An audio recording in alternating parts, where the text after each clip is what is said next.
Welcome, beloved Sangha, to our Jewel Ornament of Liberation commentary series led by the Venerable Khenpo Tenzin. We'll begin in the Yellow Garchen Buddhist Institute prayer book, page 4 and 5, with opening prayers. Until awakening, I take refuge in the Buddha, Dharma, and the Supreme Assembly. By the merit of generosity and other good deeds, may I attain Buddhahood for the benefit of all beings. Until awakening, I take refuge in the Buddha, Dharma, and the Supreme Assembly. By the merit of generosity and other good deeds, may I attain Buddhahood for the benefit of all beings. Until awakening, I take refuge in the Buddha, Dharma, and the Supreme Assembly. By the merit of generosity and other good deeds, may I attain Buddhahood for the benefit of all beings.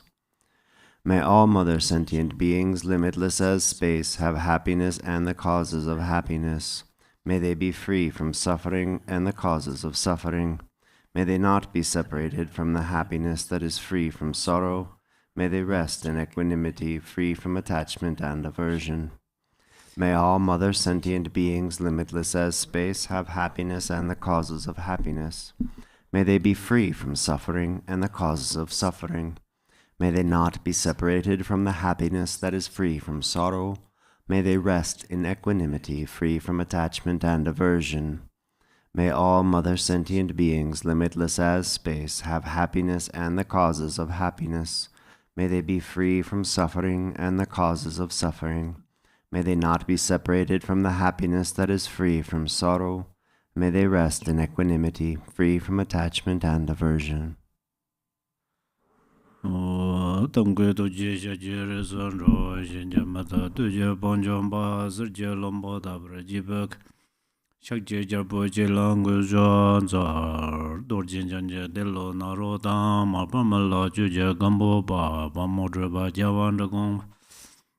Gajula mananje dajo je dananda nazara tamje do lama labala ye jesu zon la zon yon din yam zon alaba dinre don jenre begele zor jinjin zawa lama jije go zon do je zon da da da ge julam bende da ge den ba da zon je je do Labo jenre bar zon je lab do zor da ge lo je zon ro bar zon je lab do zor je lam don ro bar zon je lab do zor an tro wa ze bar zon je lab do tro ba ye je zon ja bar zon je lab do zor gang ge den jenre bar jong ga ba me ba je ma me ba da me ba ro me ba da de do me do je tro ba nye je de ba zo ba zon je ma nan je nam ba de la zon zor do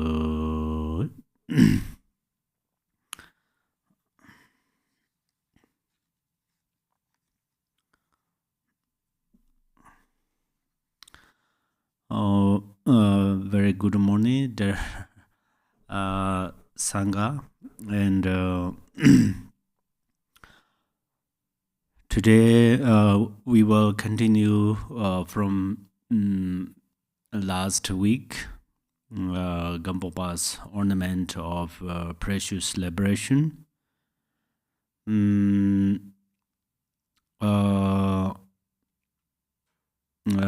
This is divided into 6 main topics.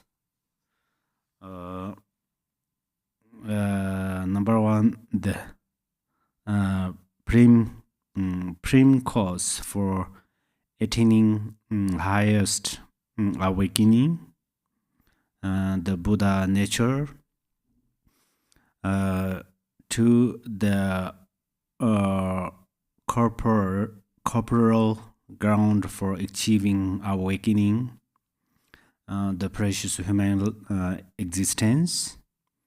3rd, the contributing condition that impels one to achieve it, the Dharma Master. 4, the means for achieving it, the instructions of the Dharma Master. 5, the result that is so achieved, the bodies of Buddhahood. 6. The enlightened activities that follow the attainment of Buddhahood, the spontaneous benefiting of living beings through Buddha activities, free from conceptual thought. Yeah. So we are in the first section. The first section discuss Buddha nature. So today we will begin from practical Buddha potential. If you have this text, right now I'm in the page number 18. Page number 18. In addition to the above 3 characteristics, those with a practical Buddha potential have enormous self-confidence, keep quiet about their teachers, and are loners, it is said. Okay, first, the addition to about 3 characteristics. So that actually I already mentioned in the last weeks. So which are seeing the suffering of samsara, they are afraid. They manifestly aspire for nirvana. They are not interested in working for the welfare of sentient beings. So it is said, grieved by samsaric existence, keen for nirvana, weak in compassion, exceedingly confident, secretive about their teachers, and loving solitude. These the ways should be recognized as having the practical Buddha potential. Although the above 2 groups, those with the Sharavika potential and those with the practical Buddha potential, may enter these 2 vehicles and attain their respective results. What they achieve is not true nirvana. At the time of their achievement, they will, on account of latent ignorance, acquire and exist in a subtle mental body brought about by their former untainted karma.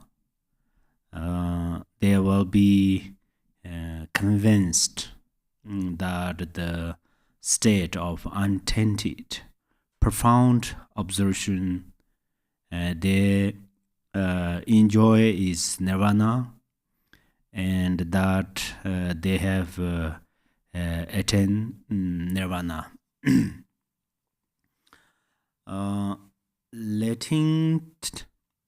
Latent ignorance. Here we should understand that latent is a kind of imprint. in this case, in imprint means the energy which is placed inside the mind. Then later, when the right conditions arise, that energy comes forward. Ignorance means the total opposite of intrinsic awareness.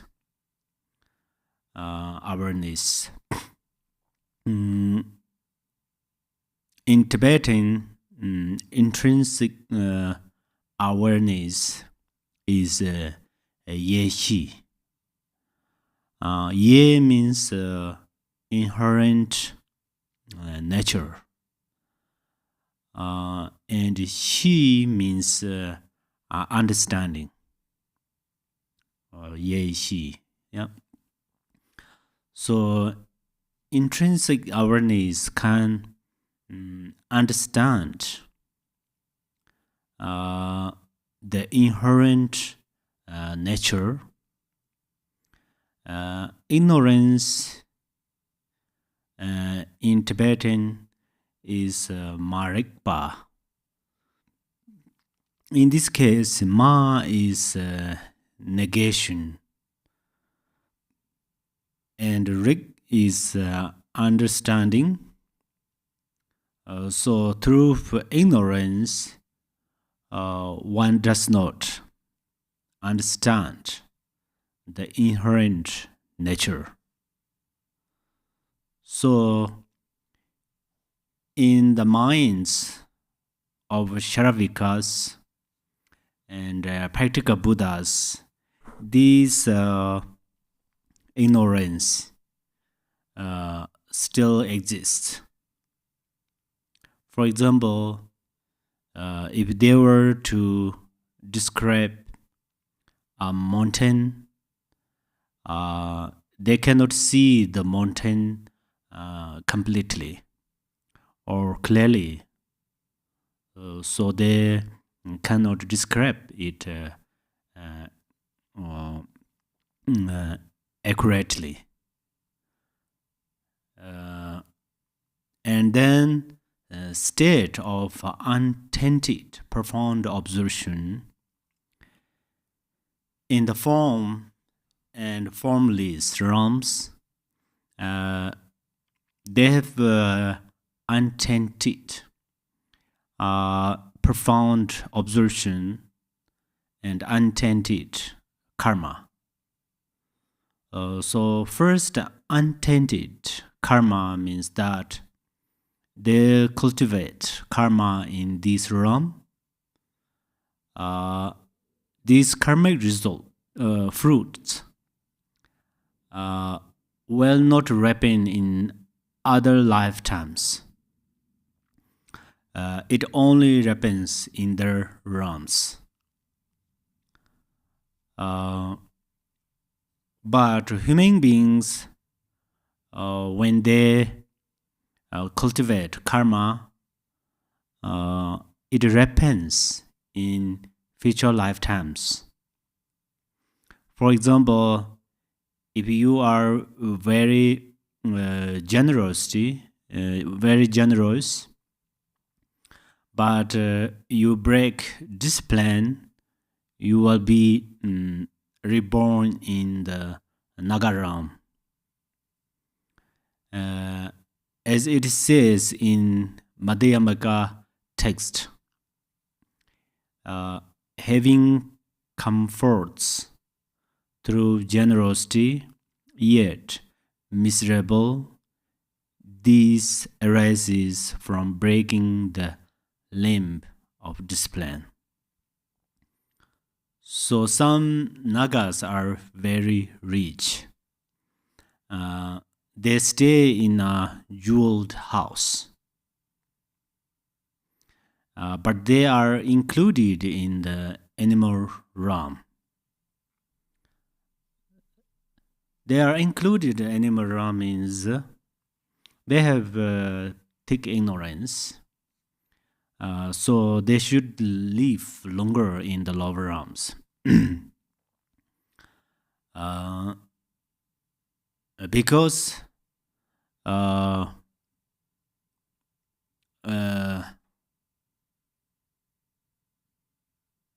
because in the if they will not purify ignorance, then this obscuration remains on their intrinsic awareness.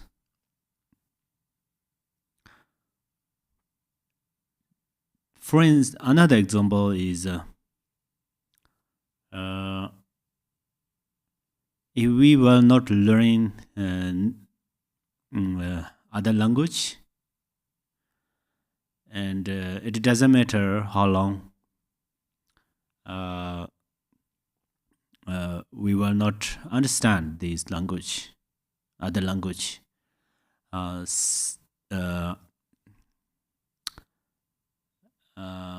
It's possible due to different karmas. They will have different helpers. Similarly, in the Naga realm and the animal realm, they don't have equal karma because they created different karmic cause of karma. They cultivated different karmas, but they have a collective karma. So we don't. Here I say animal realms have more ignorance. It does not mean I discriminate between animal and human, but in naturally the karma is very honest. So whoever cultivate cause of some result, and then this result sooner or later depend on their lives. Okay, so now our practitioners have to keep well of the perfections. If we do, then we will find our form as perfect as the Buddhas. A Buddha has 32 major and 80 minor marks. They all are the result of keeping the paramitas perfectly. So human being eat gross food. So we have gross thoughts. Through these gross thoughts, we cultivate gross karma, and these karmic results will happen in different realms, in different lifetimes.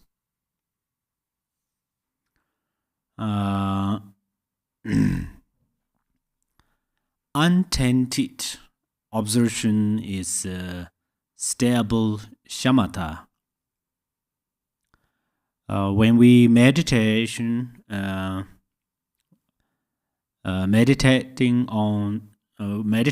shamatha, we will gain three experiences, which are clarity, non-thought, and bliss. But you know that if we have we practice shamatha, if we can gain the clarity, then we do not practice Mahamudara and Dzogpa. Perhaps you will think like that. But the shamatha's clarity is the moon, like the moonlight. moonlight in the first day. And other Zopa Chenpo and Mahamudra, those clarity are like a full moon. Differences are like that. Then same like non-thought and bliss too.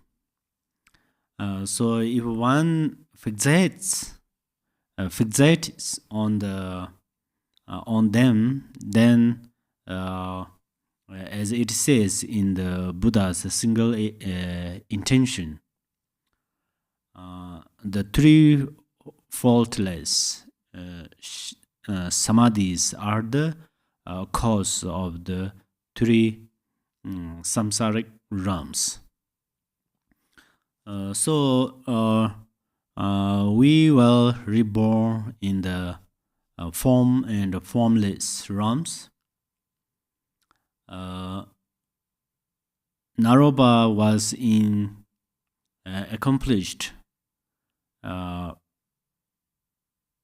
practitioner and also a Maha Pandita. But still Telopa emphasized, saying that my son Naropa cut fixation. This kind of fixation can very easily become an obstacle to higher practitioners.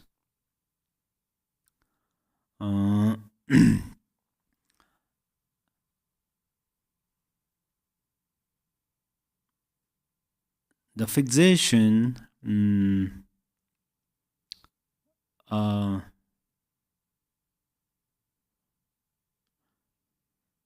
fixation is when we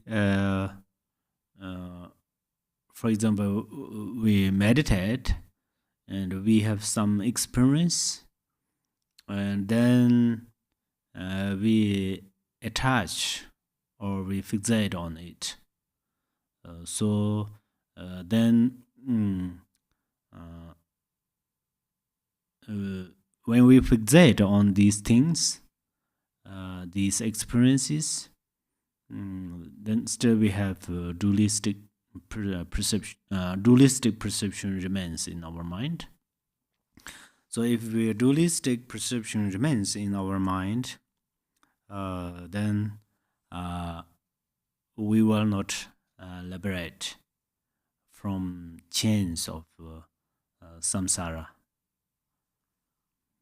Okay, then I will read this. Page 18 continuously. One made object. If this is not real nirvana, it would be inappropriate for the Buddha to teach these two paths.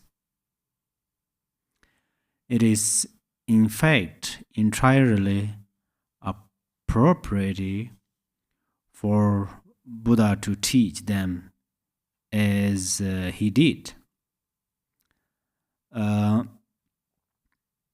Let us consider the following example. Some merchants from Jambuvipa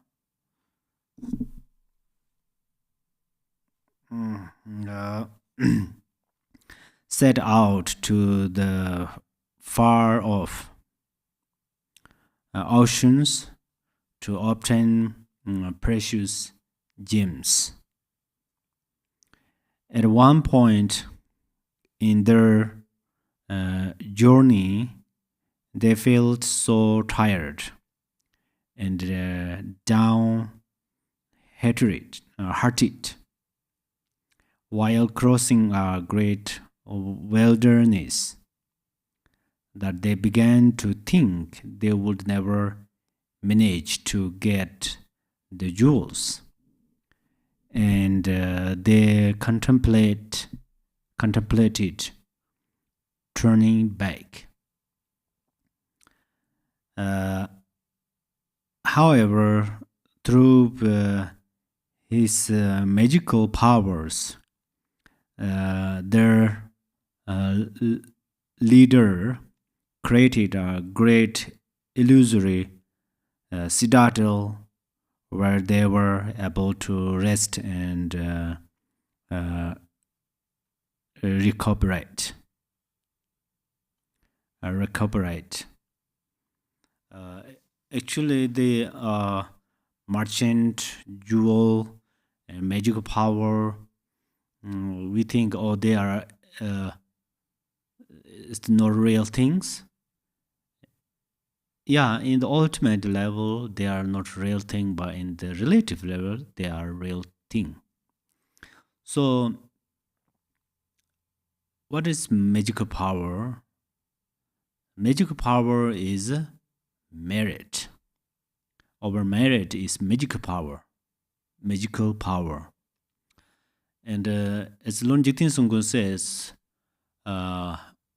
everything, everything are activities of Buddhas. So that's where right now many tourists traveling to different places.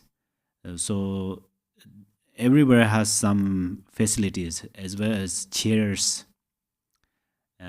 and they created, for example, government uh, uh, and states make very nice water pools, and even the shows sign where you have to park your cars and which direction have a nice view, which direction if you went they are dangerous. They tell us very detail their route on the sign of the board, or so they all Buddha's activities because uh, these activities benefit to those people. Uh, but you follow them and you understand them. Oh, if I work this way, this is dangerous. If I go this way, there are very nice waterfall and very nice view. You understand through these languages. That is your merit. So your merit and Buddha's activity combines together. So in the past years, many merchants, at that time there were not aeroplane and so forth. Many merchants went to the ocean to get the jewels, and yes, they actually brought some jewels, and they become merchant through this way. But at the same time, it can benefit. It can greatly benefit to other beings and other people. So Buddha's activities means like that. Magical power, miracle power. These are we don't think always like not real things. For example, right now we are teaching through the live stream and the internet, and these are real. Yeah, it's real. Get benefit to us. We stay in different countries or different states or different place, but still we can hear each and every words of Buddha's teaching, and then we can practice. But we go on the ultimate level, then even our bodies are not true. This body is real, not true. So this is all Buddha said that this body is not true. So this level of thinking is great because you have great faith. But at the same time, you have intrinsic awareness. You should apply it. So you yourself think that this body is real or not. If you can meditate for many hours, especially during retreat, that's are wonderful. But the best thing is in the daily life, morning to evening, often think, reflect. It greatly benefit. If you are thinking, for example,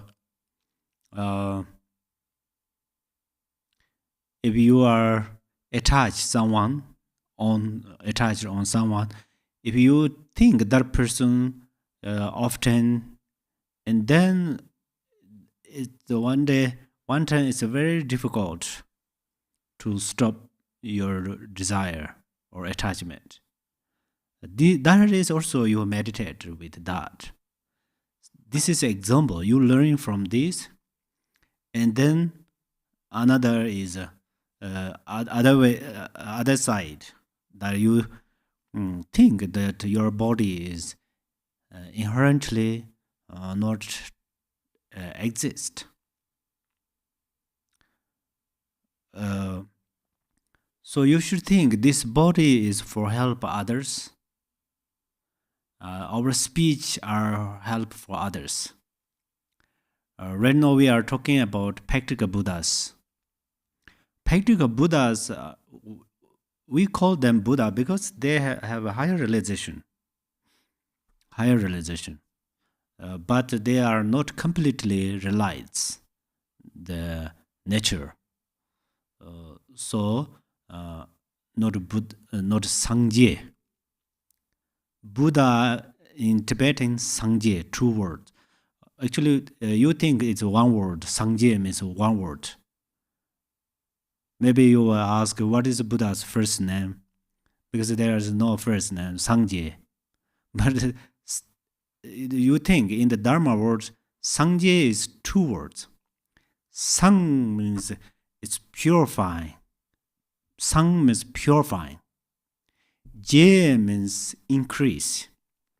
So Sang means purifying the ignorance, dualistic perception, and so forth.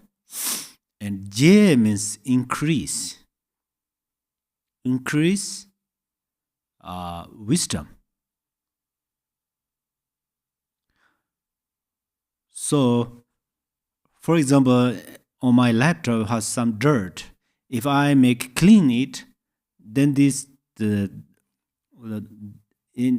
dirt is not mixed with my laptop, for example. So that's why if we clean this dirt, then my laptop is already clean. Similarly, our mind is already clean. The nature of mind is already clean. But we should clean, we should remove some dirt on our mind.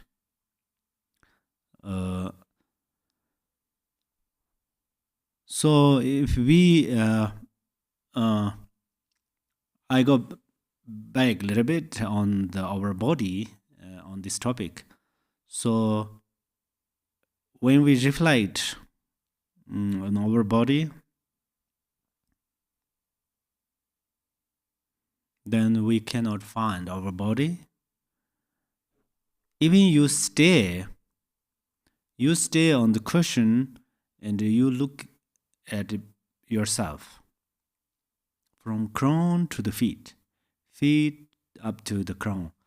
The first time is not even easy to watch your mind moving different places, but slowly you become familiar and you can watch, and then slowly you will see that your body is emptiness as a reflection moon in the water. What is the benefit? If I bring a very small example, if you stay on your cushion during the practice meditation, you will not tired.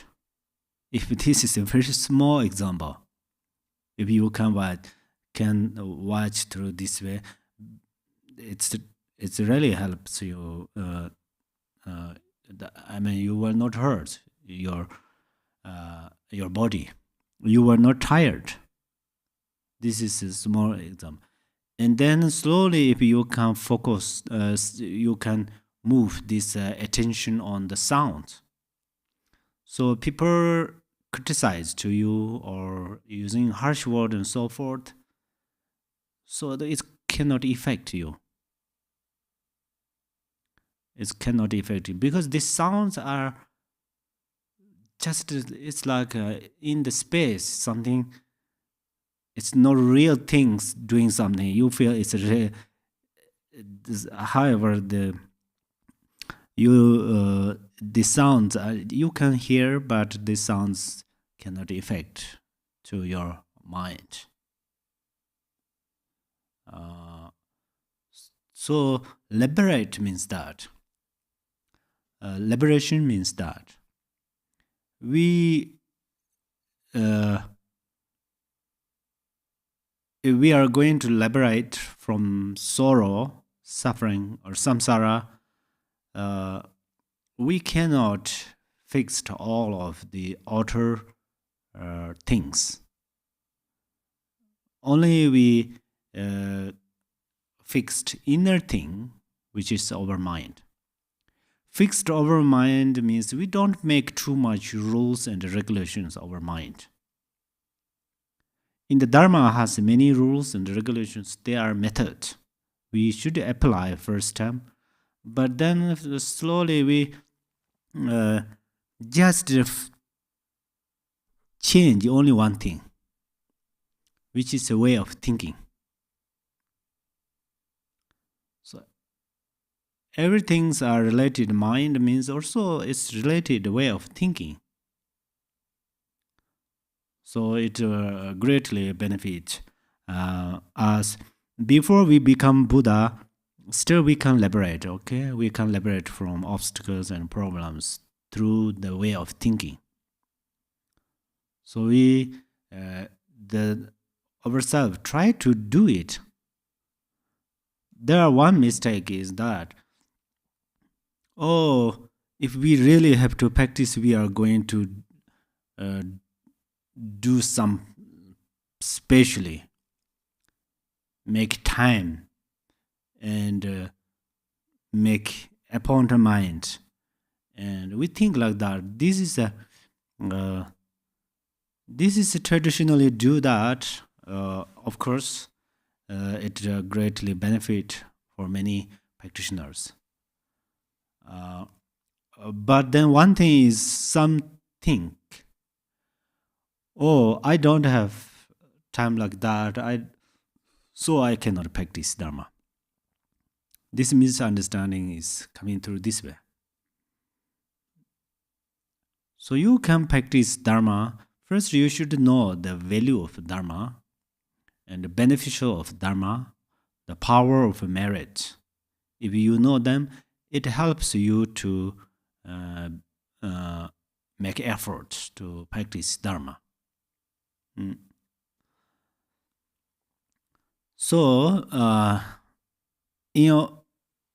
in brief,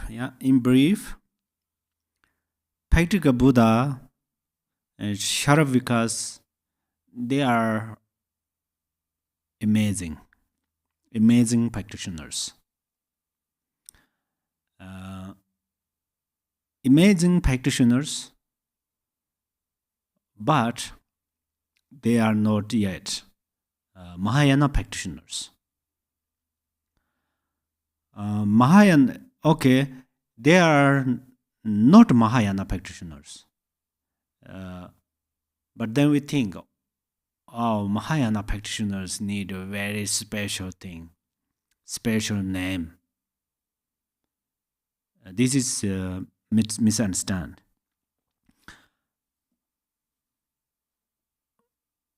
Mahayana practitioner means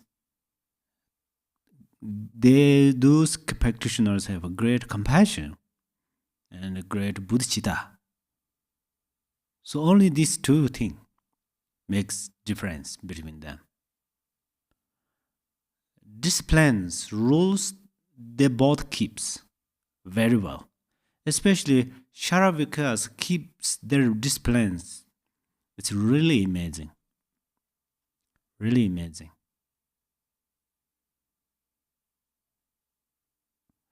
Sharavikas have more disciplines.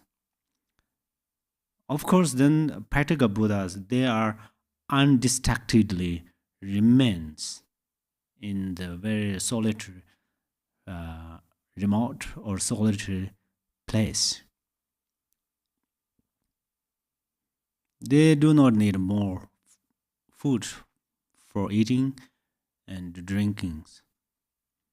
They eat samadhi food, samadhi water. They drink samadhi water. So then perhaps we think, oh, if we become Sharavikas or practical Buddhas especially, then it's okay if we will not become Buddha. Perhaps we think like that. The problem is one day they will return in the samsara like ordinary beings. So that's where our past perspective is completely liberated from ocean of samsara. So that's why we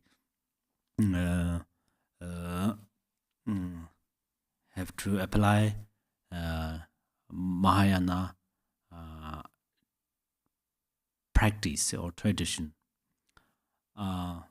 So Mahayana means, as I told you, Sangye and then Jangchop. Jangchop is also, why do we call these Jangchop to the Mahayana practitioners? Jangchop means, Jang means also purifying.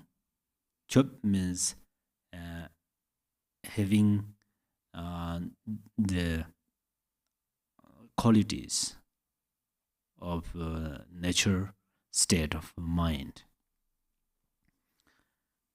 Okay. Then I will read continuously.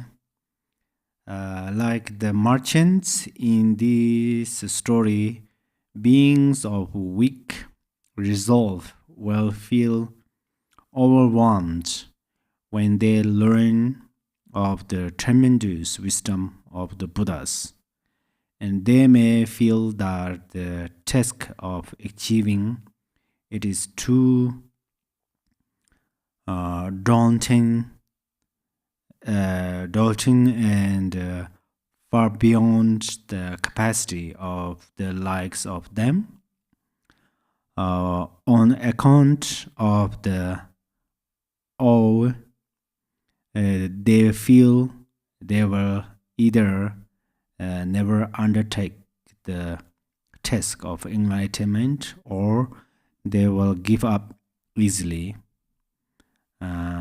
By teaching the two paths of the Sharavika and the practical Buddha, the Buddha enable them to attain the refreshing, healing state of Sharavika or practical Buddha. In the Lotus Sutra, it says, likewise, all the Sharavikas are under the impression that they have attained nirvana. The Buddha tells them that this is not nirvana, but respect.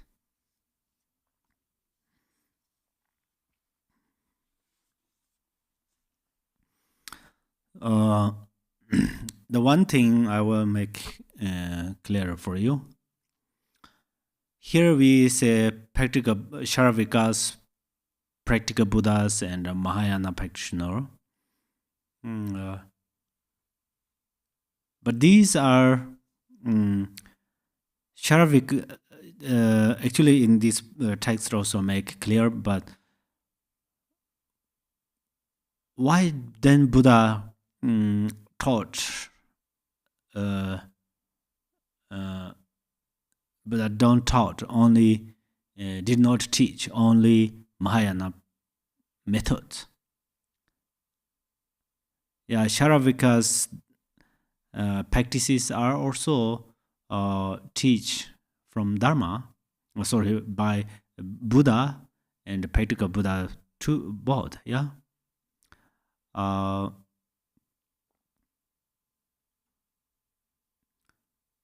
But this is like when we have it's depending with the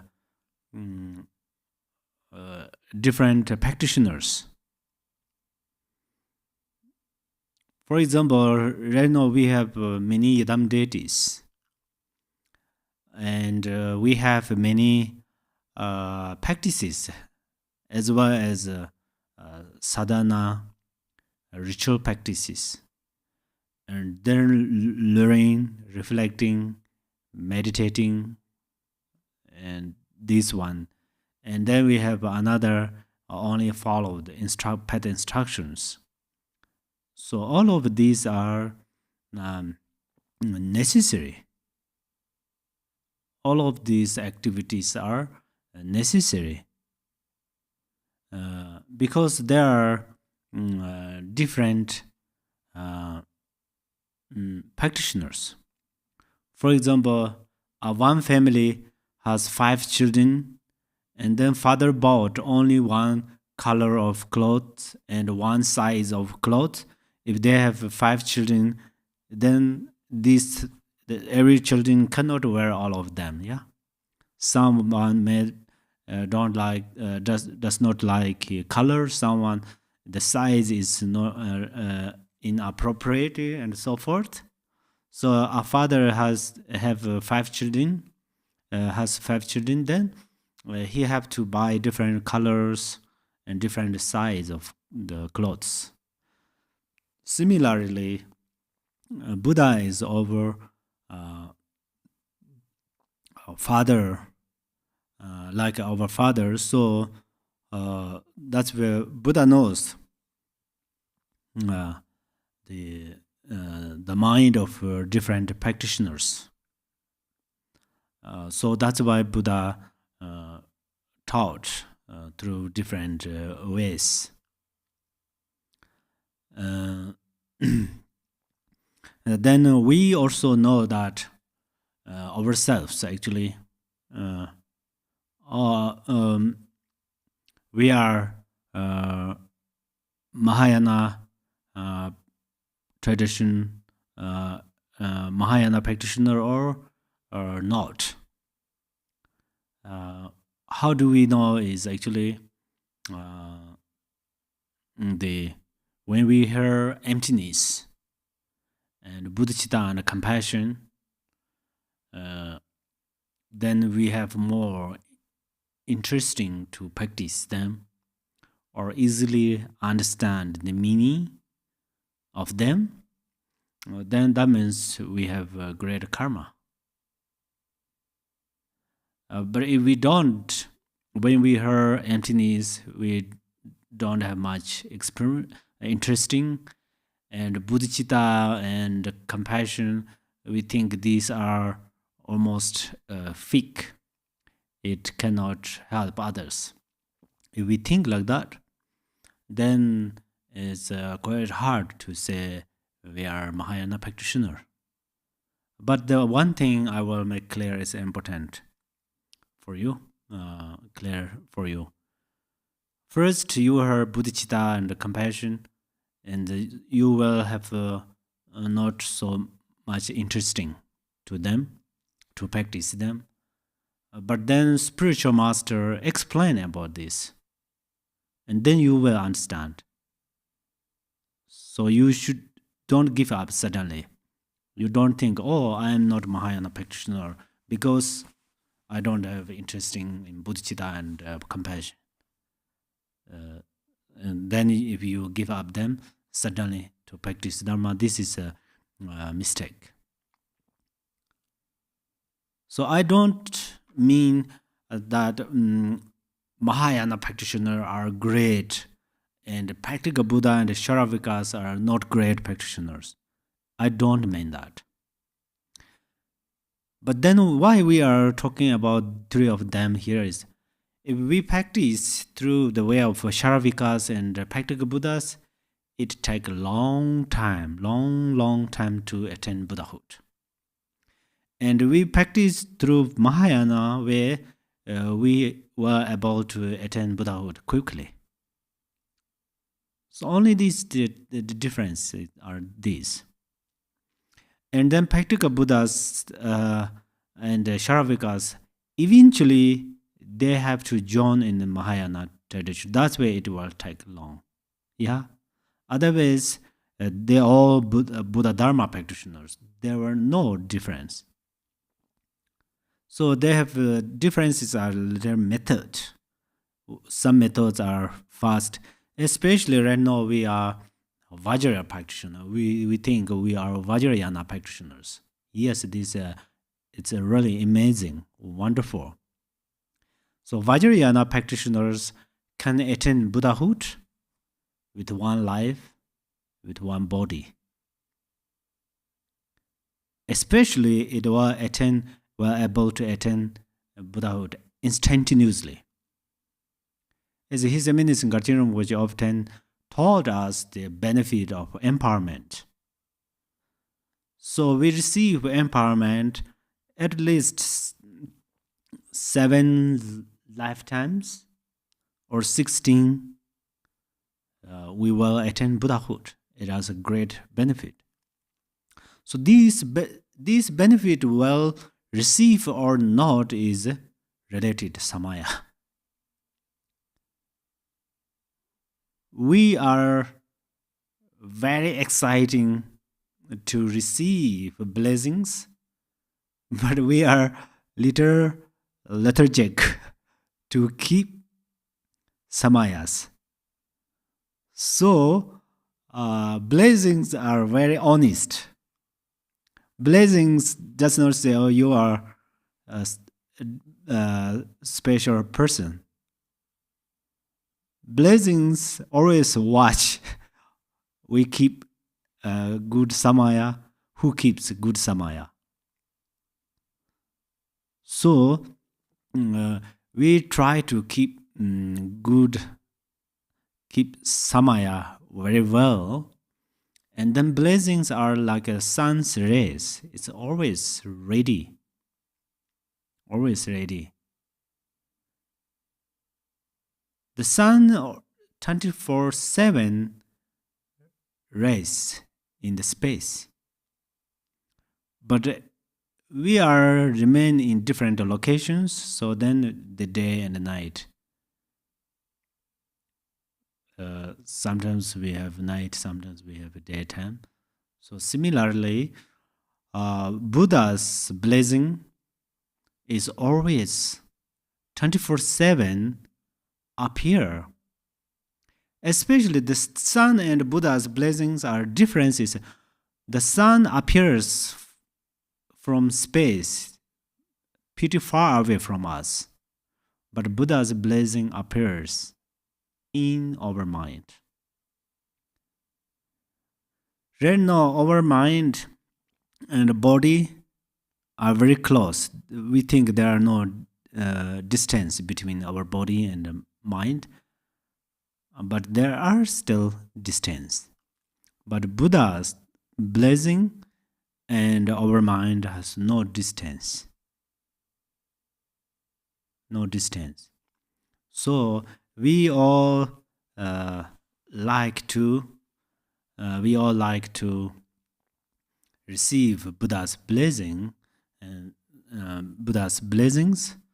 So if we are going to receive Buddha's blessings, then we should keep good samaya. This is it only it is depending that. And then I will read continuously page number 19. Okay, the rest of this sutra, I call it that the lotus sutra. When they have rested and refreshed themselves in the state of Sharavika or practical Buddha, the Buddha knows it is time to encourage them to achieve full enlightenment. How is this done? The Buddha inspires them through perfect body, pure speech, and wisdom mind. Light rays stream from his mind. By these beams merely touching their mental bodies, Sharavikas and practical Buddhas are awakened from their untainted meditative concentration. Then the Buddha manifests his own perfect physical presence and declares the following with his pure speech. O monks, by merely doing what you have done, the task is not accomplished and the work is not yet done. Your nirvana is not nirvana. Monks, now approach the Tathagata and pay heed to what he says. Understand his instruction that he motivates them, thus is taught in the verses of the Lotus Sutra. Oh, monks! Monks is at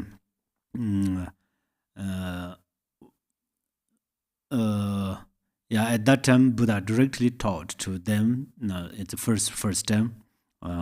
So monks, I therefore tell you today that by this alone you will not attain nirvana, and that for you to gain the pristine awareness of the omniscient ones, you must give rise to a noble and mighty wave of effort.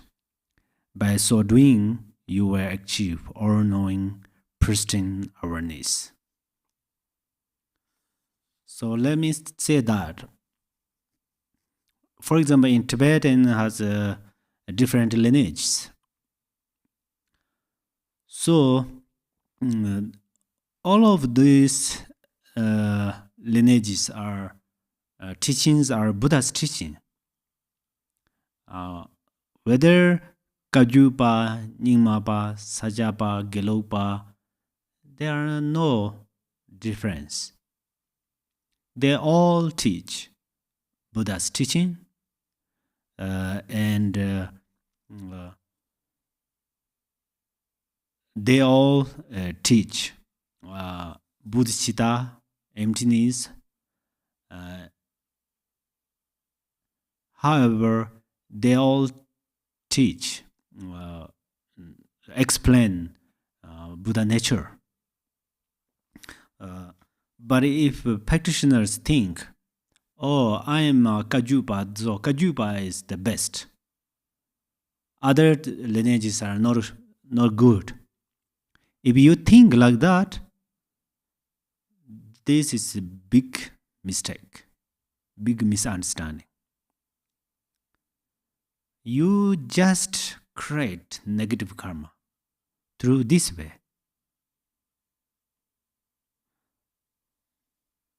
The Kajupa, Nyingmapa, Sajapa, Gelugpa, they all teach same teaching, but later they have different methods. So that's where you don't think that, oh, this is the best, this is not good one. You don't think that. But of course, according to your karma, you have a special relationship with one guru, or you have a special relation with one lineage. For example, Nyingmapa, or Sajapa, or Gelopa, or Kajupa. Then you follow this. You follow this. For example, right now we are the practitioner of the Gongkaju lineage. Yeah. So we follow as Lord Jigten Sunggun's teaching, like a Buddha's single intention. At the same time, if we learn from the Nyingmapa and Gelopas, Sajapa, so forth, it helps. It greatly helps us to understand the Buddha's single intention. Why do they help?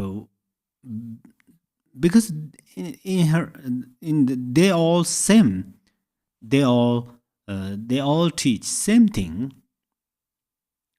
So that's why if we learn one thing, different things, it help us to improve our understanding.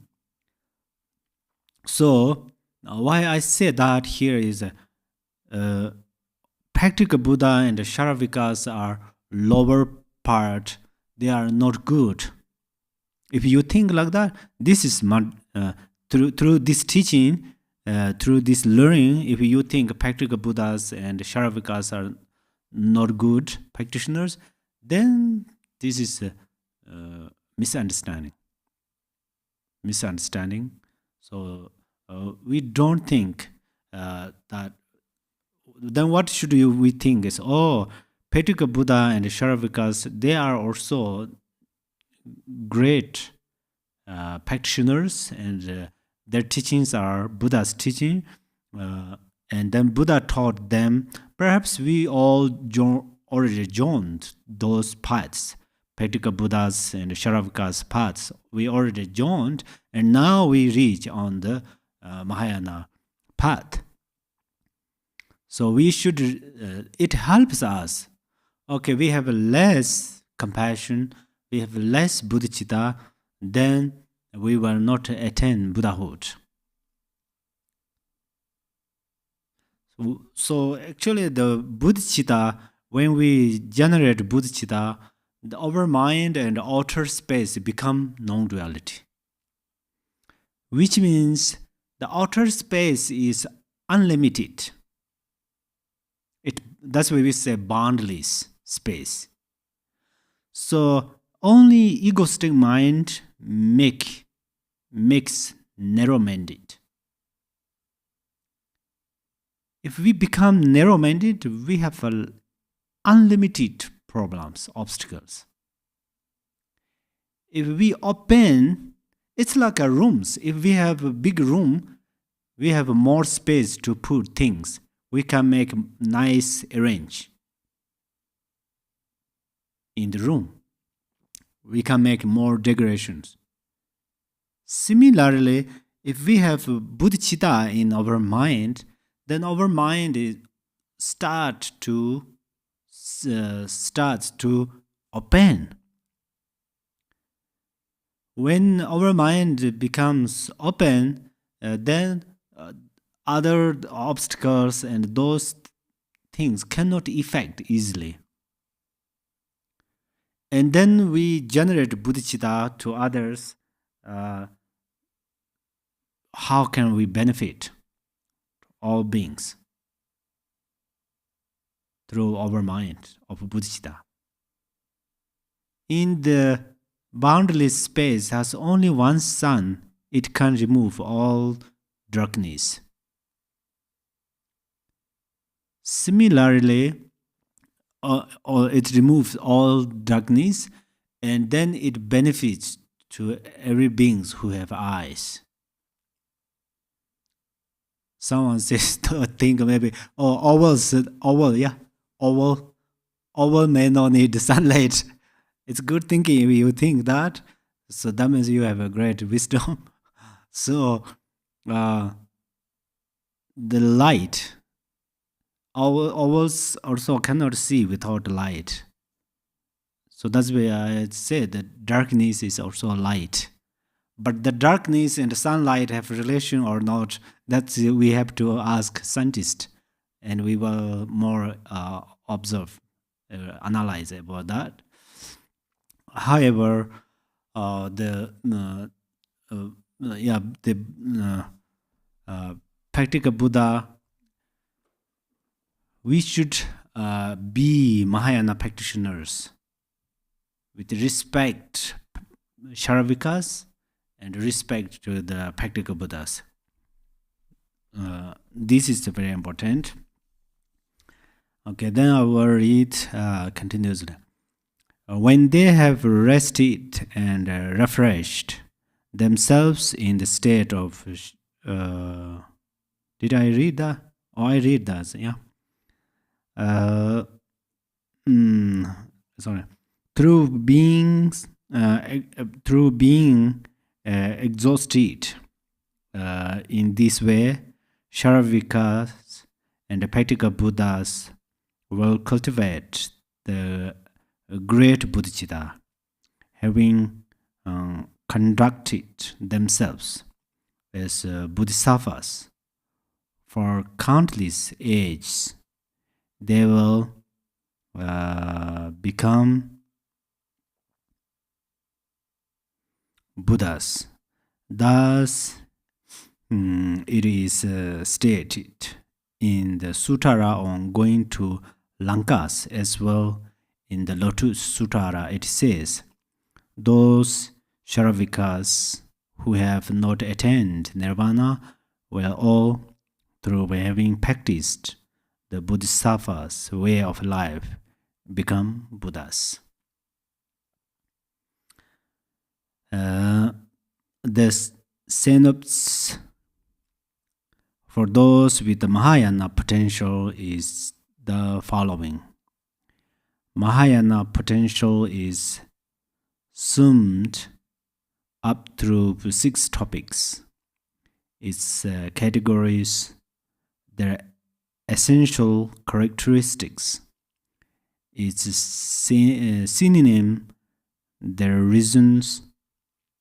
It is particularly outstanding the forms it takes and its signs.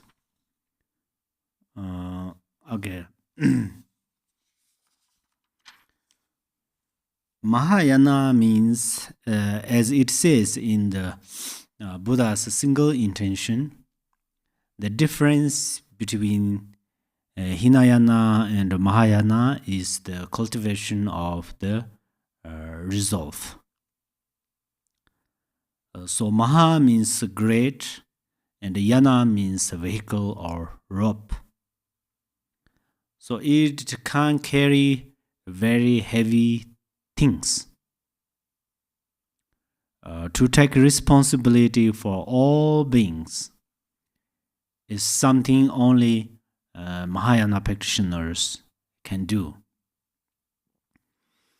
Mahayana practitioners possesses the 7 greatness. First is a great intention. So they pay attention to countless mother sentient beings. So countless mother sentient beings. If you open one stone in summer, underneath this stone, how many ants?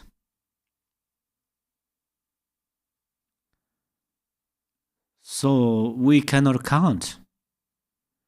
And then in our body, if we take off blood in a small cup, and then in the scientists, they have some, what's called like a telescope, some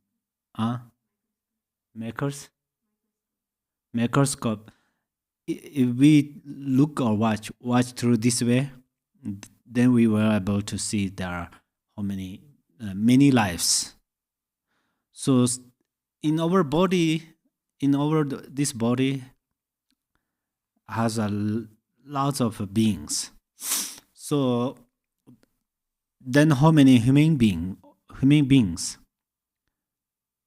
Over 7 billion. 7 billions. And then how many animals? If you look in the ocean, how many fish in each group? Someone took a video, shoot video from underneath the water. The fish come up there. It's how to say? It's a completely change the colors of this area of ocean. So there are countless mother sentient beings, but these bodhisattvas, they pay attention to them and wish they liberate through their practice.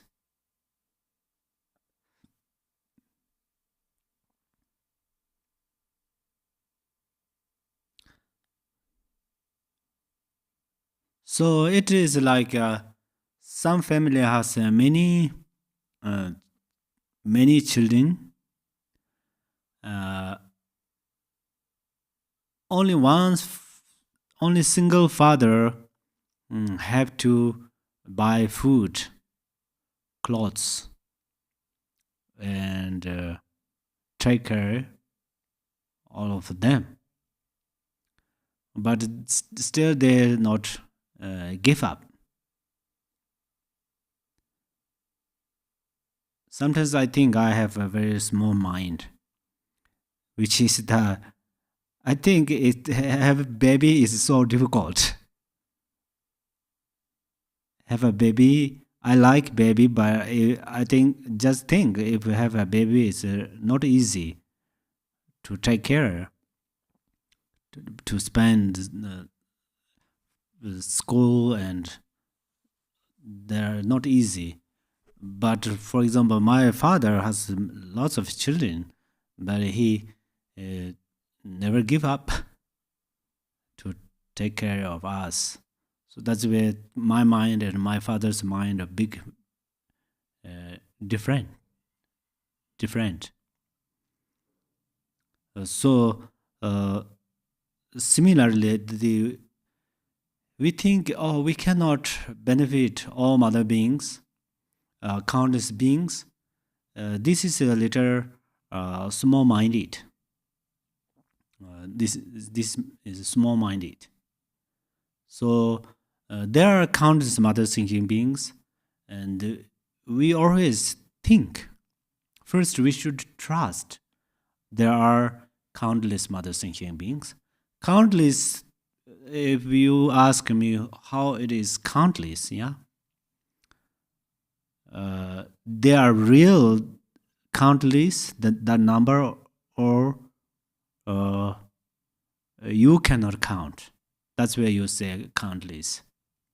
If you ask me, I will answer, I cannot count.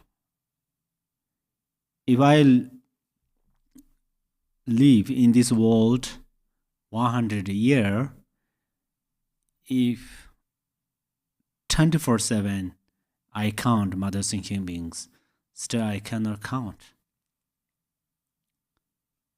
So the countless means that.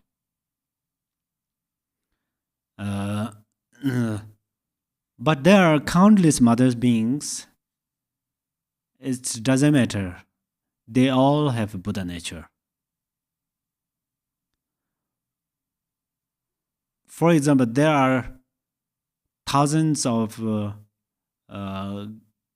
empty glass, but they inside of these glass are empty.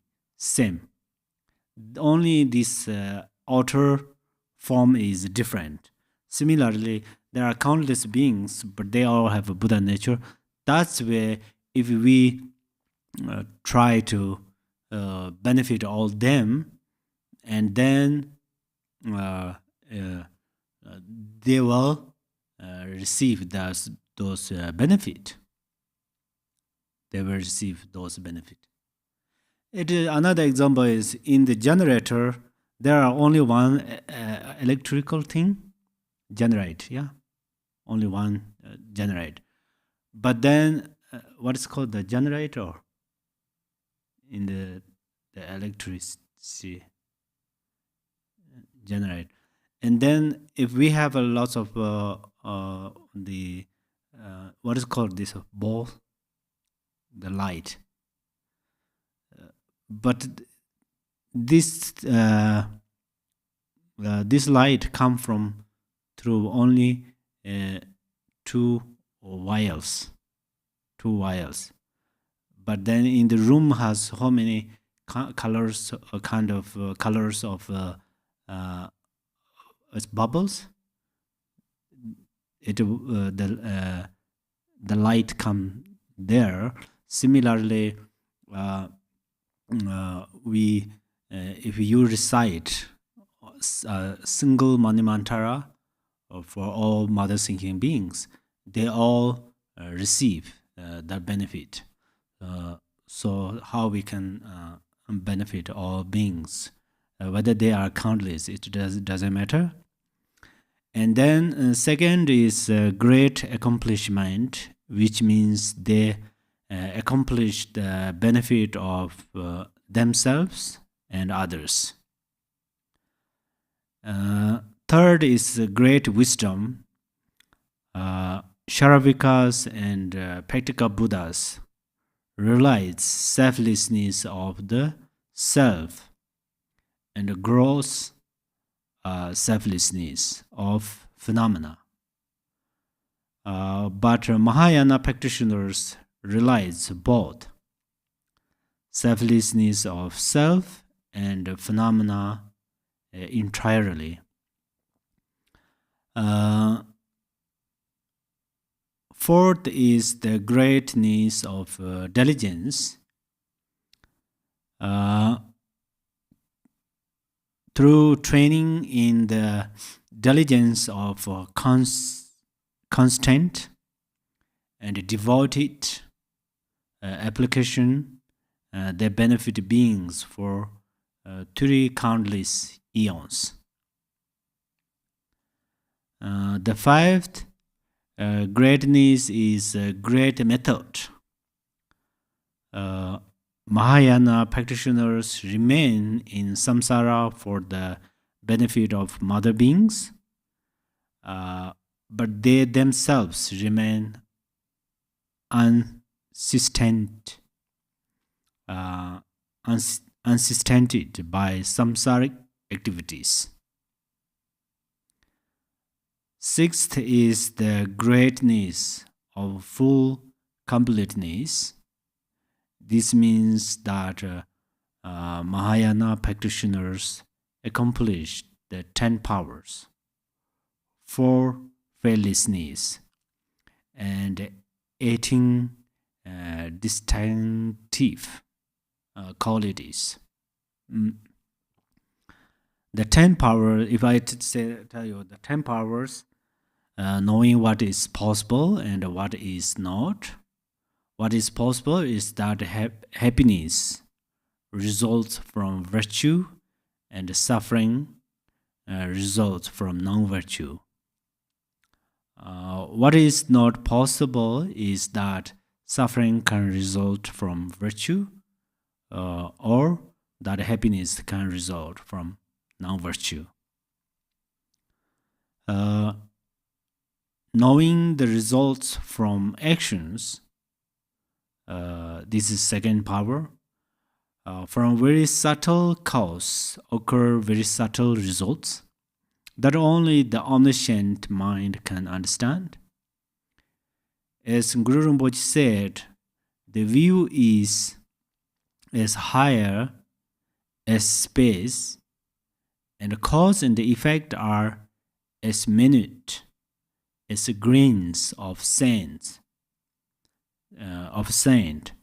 Only the Guru with omniscience can recognize this and take care of it.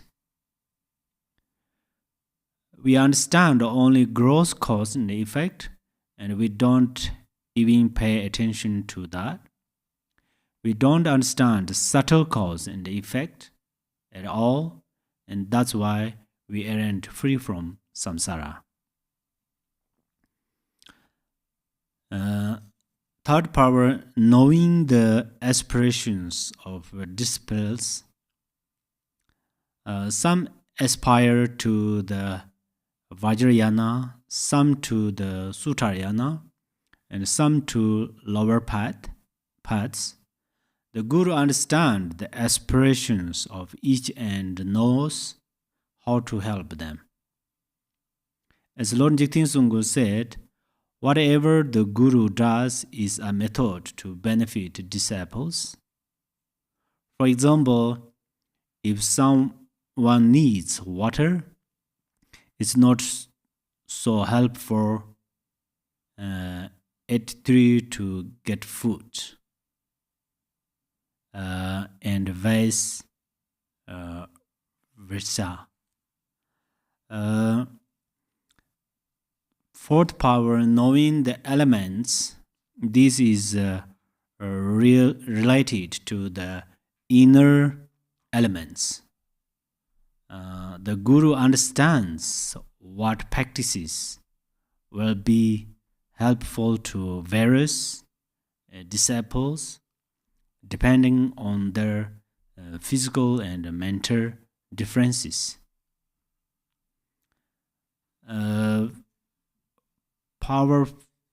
Fifth power, knowing the higher and lower capacities of sentient beings. The Guru's wisdom knows who has faith and diligence and so on.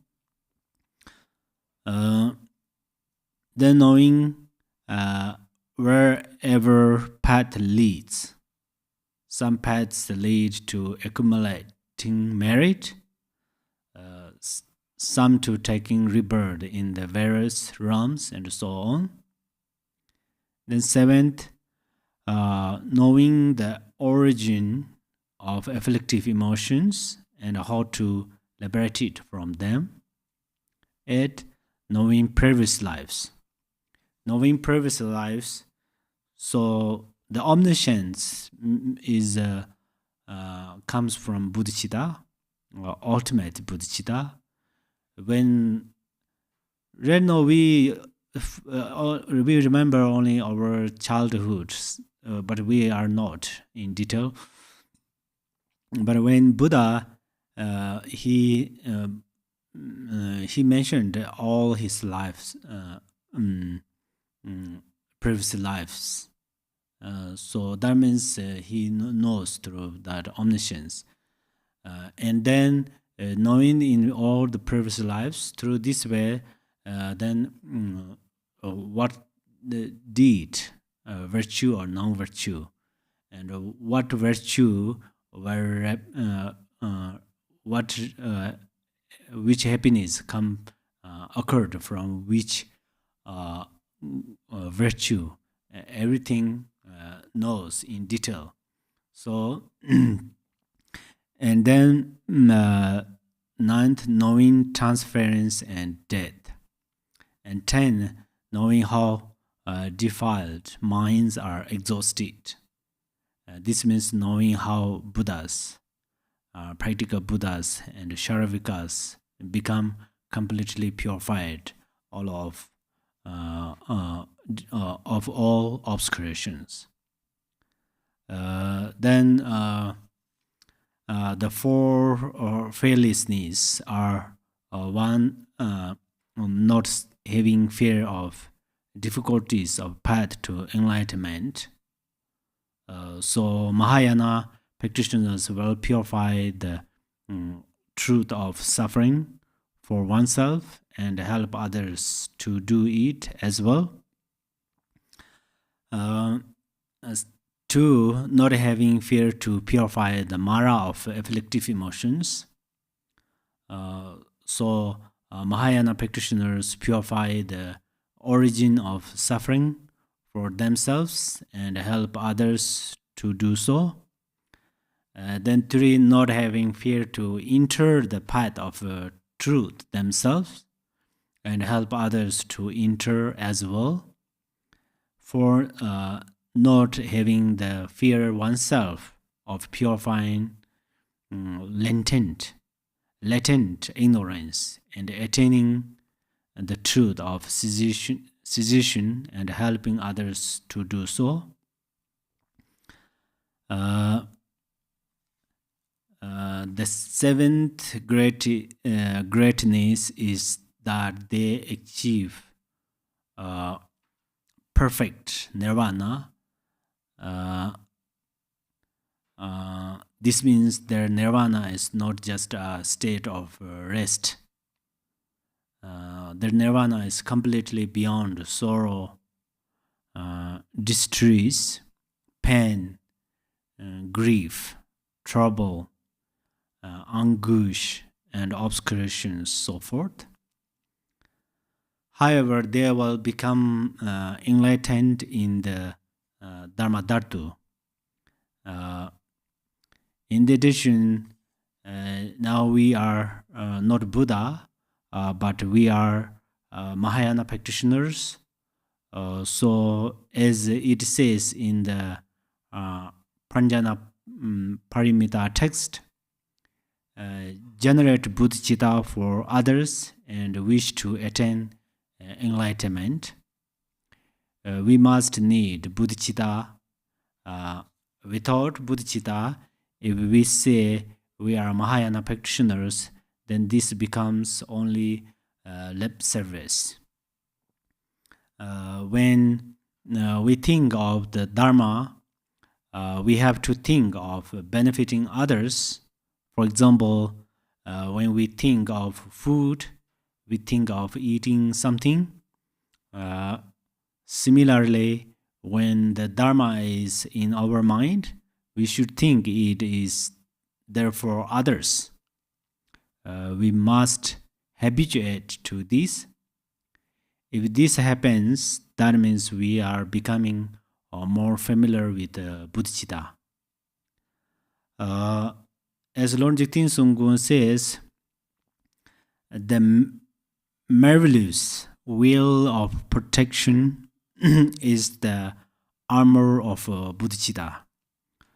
If in one's life there occur many obstacles and unhappiness, then the best protection is bodhicitta.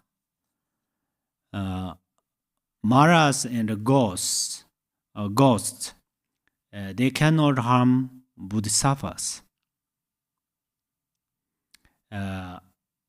However much they are malicious, they cannot harm their child or themselves.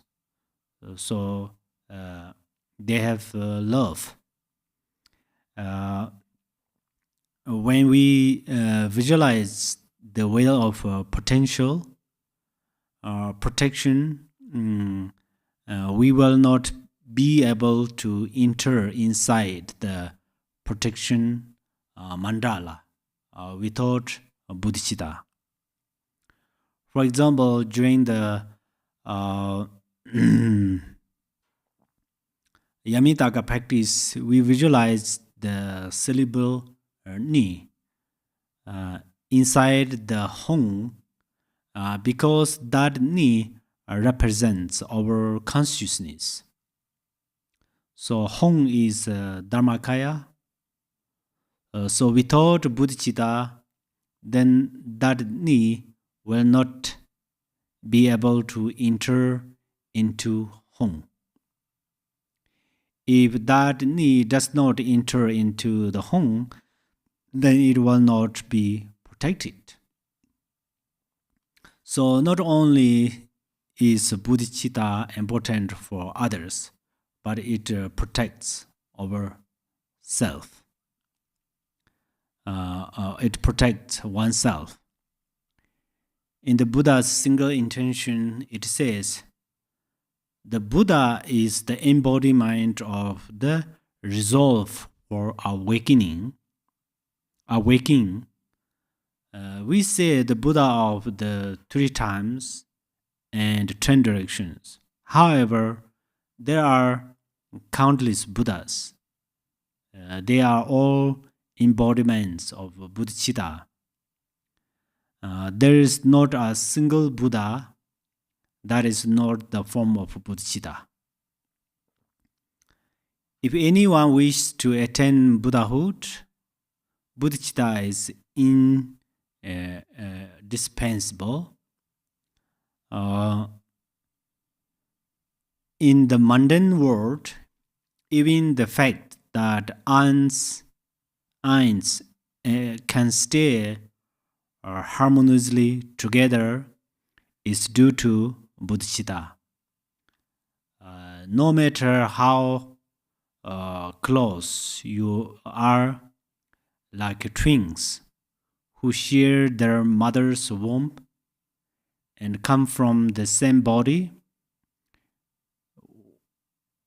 when anger arises in them and there is no room for bodhicitta, at that moment their minds separate. So bodhicitta is the cause of closeness and happiness. When we praise to the bodhisattvas and the mahabodhisattvas, we say they are courageous. In Sanskrit, we say sato. Because they have the courage to give up self-cherishing, and they are courageous enough to benefit countless beings. So only bodhicitta mind decides whether we are a Mahayana practitioner or not. Okay, then we come to page 20. First, there are 2 main categories: the potential as it exists naturally, and the potential is something properly attained. Just let me say that when I mentioned about the 10 powers, and perhaps you think what is relation with Mahayana and 10 powers. So these Mahayana practitioners will achieve the 10 powers. That's where we talk there. Then second is in analysis of the essential characteristics of each of these. The potential as it exists naturally since time without a beginning is the innate capacity of suchness to give rise to enlightened qualities.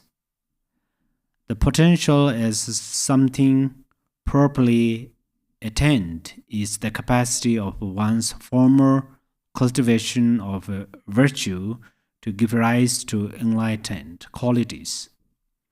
Both these aspects of Mahayana potential make our readiness for enlightenment. The synonyms for these are potential, seed, element.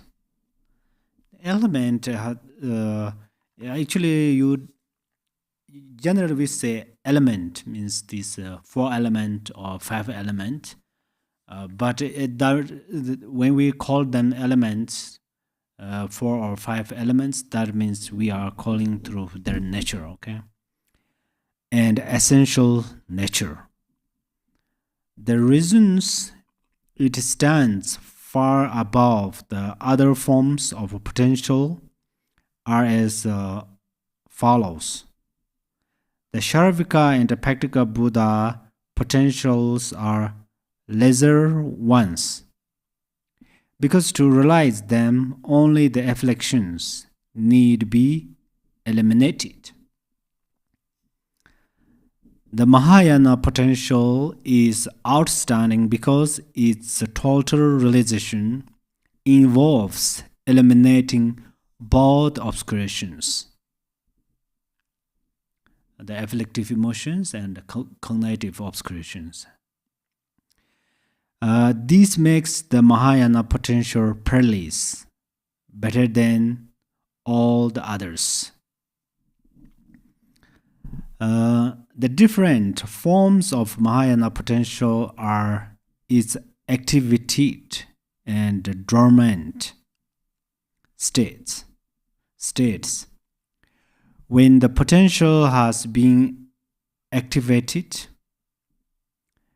its signs are manifest and not manifest, and the results have not yet been properly attained.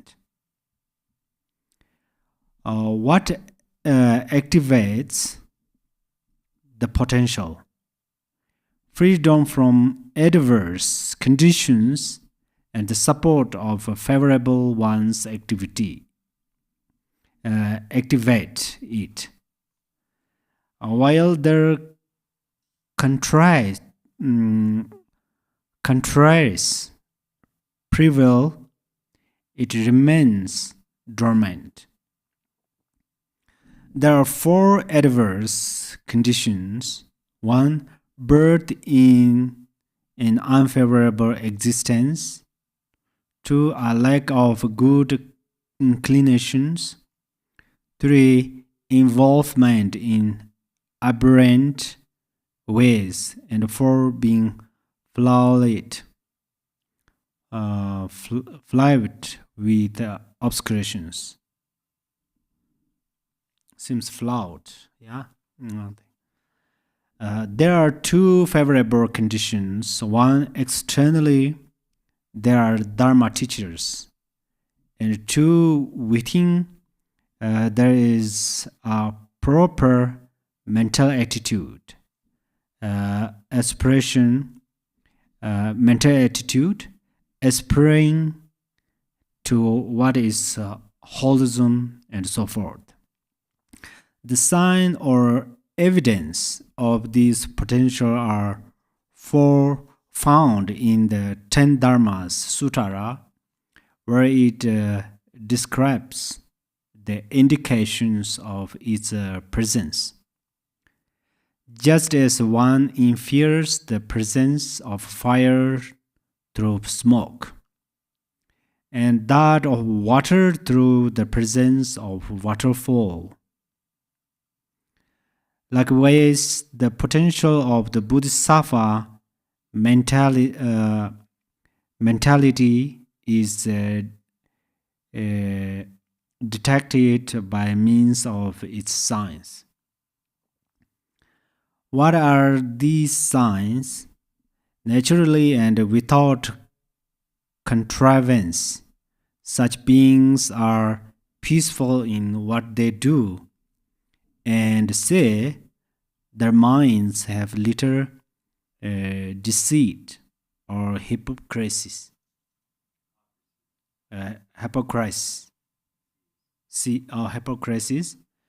and they are loving and joyful in their relations with others.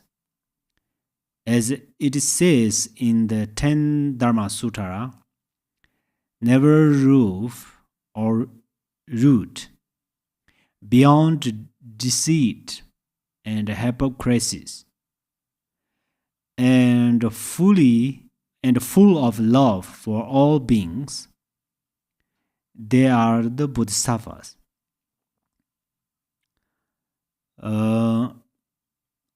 Further, they engender compassion toward all beings, before entering into any activity.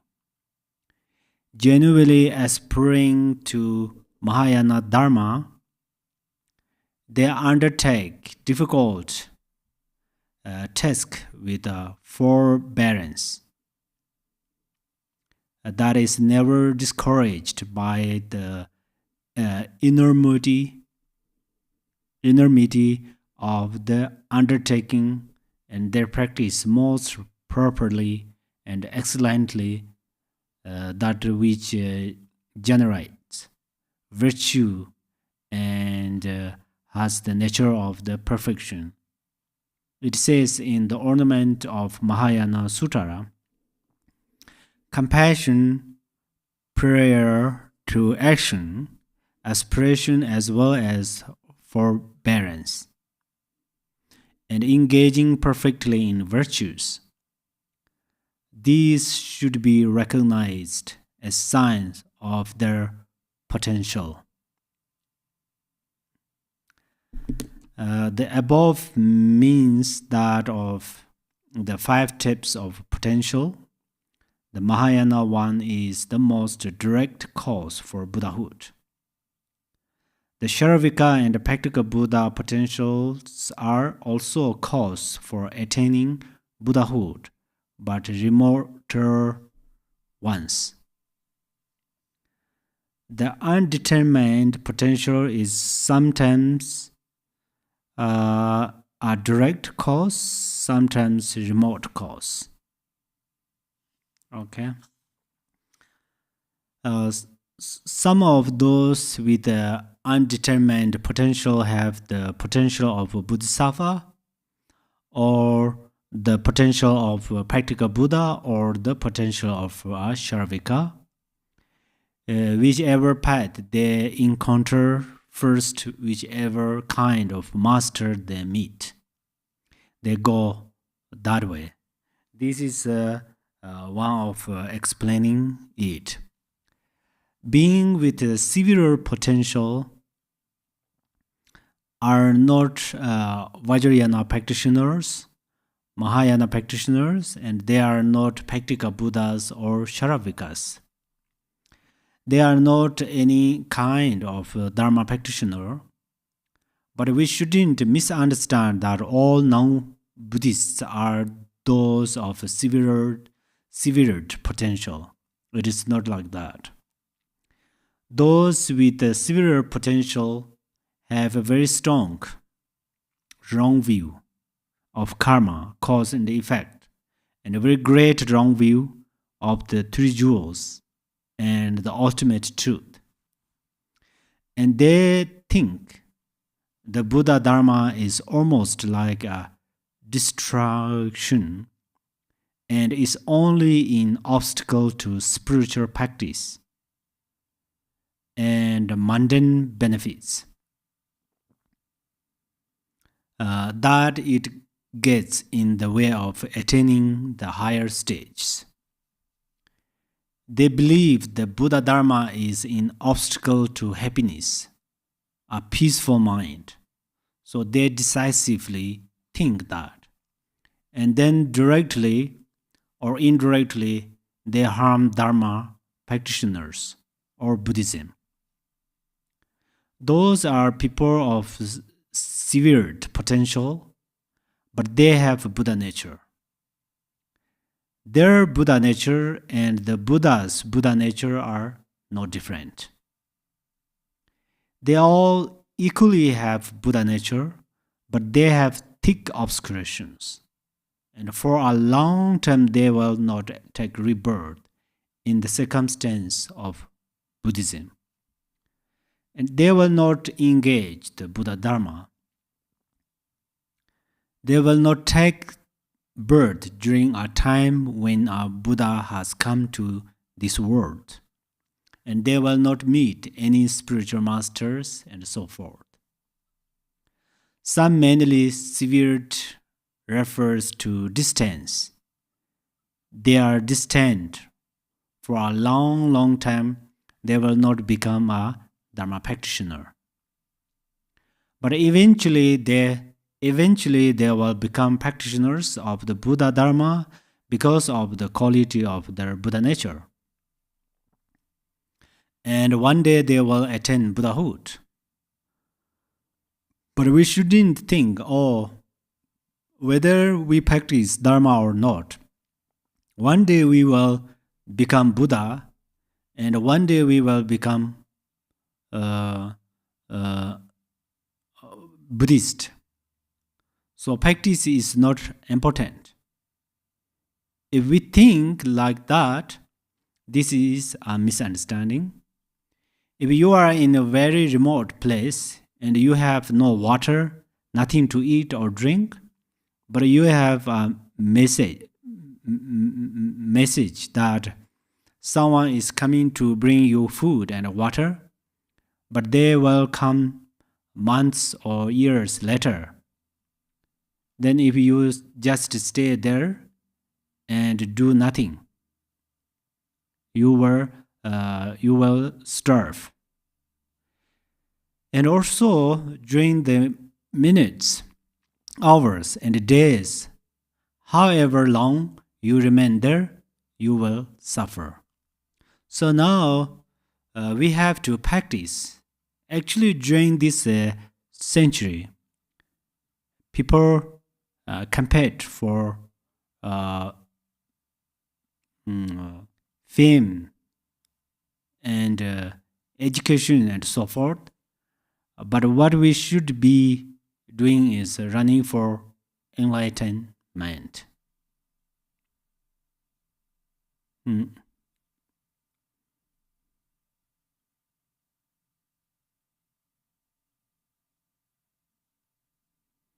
Okay.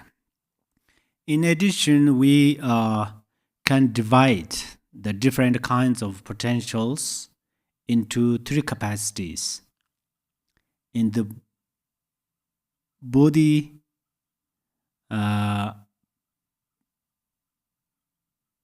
what is it called? Bodhipath Pradi Pam, it says the person of small scope is one who, in one's own interest, acts for the worldly pleasures only. So the main objective of the person of small capacity is to liberate oneself from the lower realms and wish to gain existence in the higher realms. And they will do this for themselves only.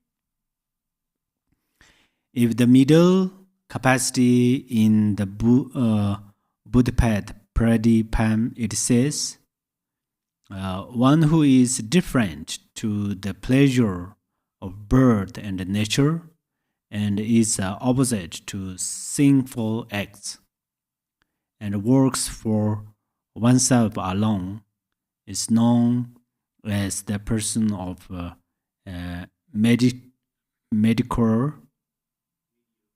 mediocre scope. These practitioners practice for liberate from samsara, but only for themselves. Of the person of excellent scope or higher capacity in the Bodhipath Pradipam, it says, one who always wishes to remove all the sufferings of others by his or own suffering is the person of great scope.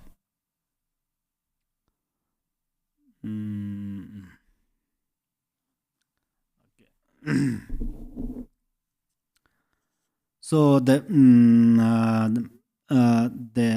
undetermined potential is sometimes a direct cause, sometimes a remote cause. The severed potential is considered a very remote cause, but not a total breach of the possibility of enlightenment. It is therefore an exceedingly far removed cause for it. thus have seen that due to having one or another of these types of potential, sentient beings possess Buddha nature. And this has also been demonstrated through the three reasons. The actual way they possess it can be exemplified by the way silver is present in silver, or the way sesame oil is present in sesame, or the way butter is present in milk. Just as it is possible to obtain the silver that is in ore, the oil that is in sesame seeds, and the butter that is in milk, so it is possible to attain Buddhahood that is in all sentient beings. This concludes the first chapter concerning the prime cause of this ornament of precious liberation, a wish-fulfilling gem of sublime Dharma. Okay, thank you so very much. And then we will dedicate through our Bodhicitta mind, and we dedicate our merit of this morning and Dharma discussion. And in this world, many masters give wonderful teachings. We bring all of their merits together, and 3 times and 10 durations and countless Buddhas, they all always generate ultimate bodhicitta, ultimate compassion. And then our Dharma brothers, sisters, and all mother beings who have good motivation and merit, all of them, we bring together here and we dedicate them back to all mother sentient beings. Okay. Chancho senjo renpo che ma je pa na je jor je ba nyam ba me ba ya kon kon de be var sho. May bodhicitta, the precious and supreme mind, arise in whom it has not yet arisen. Where it has arisen, may it not decline, but ever increase higher and higher. Thank you so much.